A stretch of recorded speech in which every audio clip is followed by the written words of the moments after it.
Welcome back, YouTube, to icychap's Edge. I'm icychap, and today is my State of the Edge video for May 5th, 2009. And today marks 2 months since I started my YouTube channel, and I want to issue a message of thanks to all of my viewers. I now have 128 subscribers and over 9,200 views, and I never thought I would get such an amazing response. So thank you so much for all your support, and you've inspired me to keep going. I made it to 35 videos this month, including this one, but it was still very tough to keep up that pace. So I think in the future, 10 videos a month is much more reasonable, and I will shoot for that. When I asked what kind of videos you wanted to see, most of you responded that you were interested in more bushcraft and wilderness survival skills. So that's why I produced the Knot series. And I want to know now, did you like it? Did you like the format? Did you like the way I split it up into multiple videos? Or do you think I should have made some changes? Please leave comments and let me know. I will be going on a canoe trip later this month, so hopefully I'll have some videos with actual demonstrations of knives, gear, bushcraft skills, that kind of thing, and I'll try to post them. I recently joined icychap.com, which is basically a MySpace or Facebook for knife collectors and knife enthusiasts. I highly recommend it. It's a useful forum to learn about knives, related topics, and to communicate with other enthusiasts and collectors. I just joined today. I'm going to start a blog about knives, including all the topics I cover here, and I'm also going to include information and updates as to what's going on with my YouTube channel. So that is my State of the Edge part of the video. Let's get to the knife review. Now the smiling portrait of you is still hanging on my frowning wall. The knife you're looking at is the Bushcraft knife, produced by YouTuber BCNW1, also known as Michael from Bushcraft Northwest. And Michael was very gracious to send me his knife so I could review it. And I was able to use it for some batoning, some whittling and carving, and I made some feather sticks. And you see the evidence of that here. So there's a lot to talk about with this knife. Let's get to it. First, the sheath. We have a very beautifully crafted leather sheath. Now, I'm not a big fan of leather when it comes to non-corrosion resistant blades, and I've said that before. This is a very well executed leather sheath. You can see their emblem there. It's very nice, thick, high quality leather, great stitching. I love the feature of having a loop for a fire steel. I just wish it wasn't a leather sheath.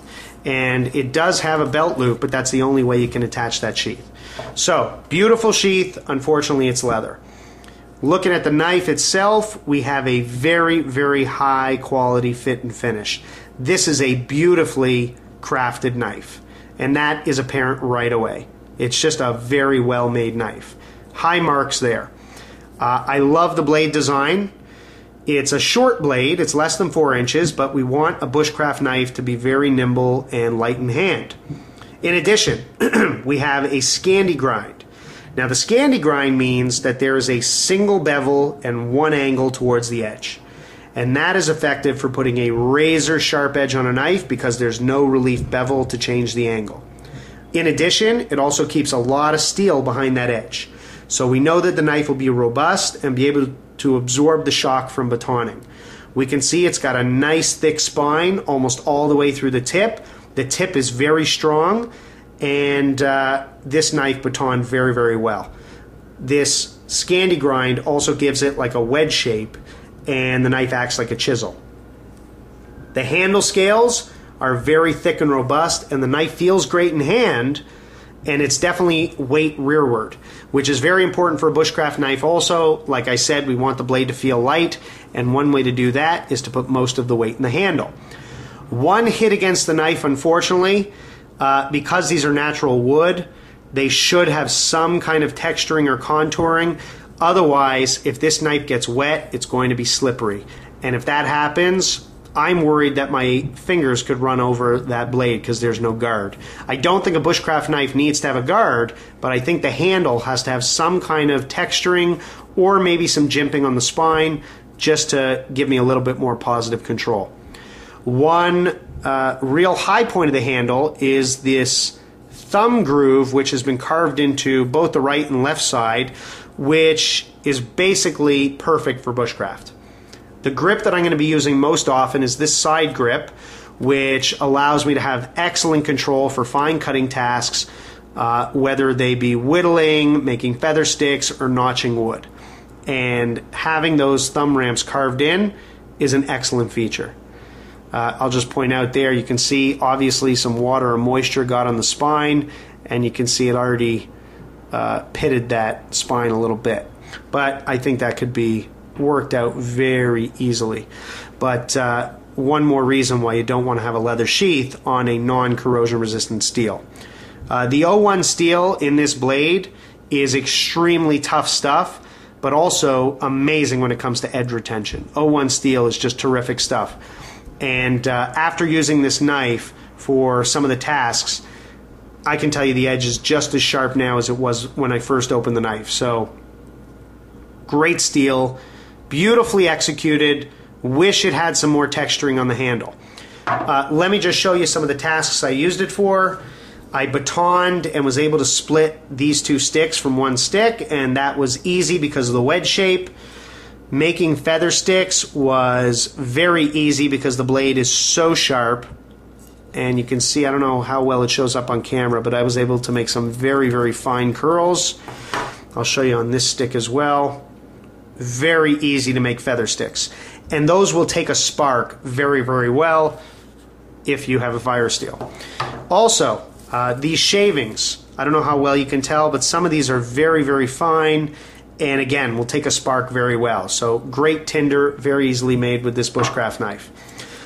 Whittling, I was able to whittle down that sharp point in about 30 to 40 seconds, and I was actually able to drill, because the tip is so strong, I was able to drill through and go right through that stick probably in just over a minute.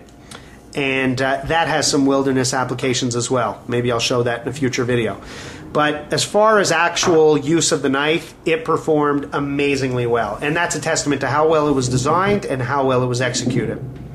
So what are the low points of the knife? Well, again, very attractive sheath, but unfortunately, I really prefer synthetic. It only has a belt loop attachment. I do love the addition of having that fire steel loop. Basically, you just stick your fire steel in there and carry it with your knife. So I love that addition. I think it's a great feature. But also the only way to attach the sheath is with that belt loop. So I'm not a huge fan of that. I'd like to see a quick attach and maybe a synthetic sheath.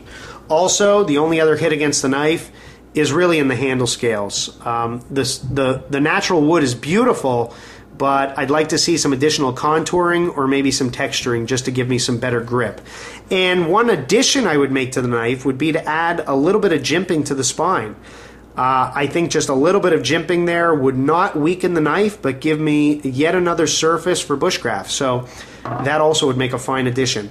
Overall, however, I think it's a great knife. Really just a wonderful blade design.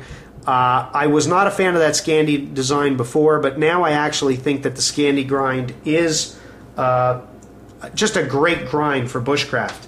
I think it's a wonderful handle shape. I think the overall execution of the knife is beautiful and has a very high fit and finish. So for that reason, I give the knife a solid 8 out of 10. I feel it would make a very welcome addition to any bushcraft kit when heading into the wilderness. I don't know what they're going for, but I would say make your inquiries to BCNW1 and see if you can get this knife, because it's just an excellent bushcraft knife. So that's my review. Thank you for all your support. Keep watching, and as always, have a good one.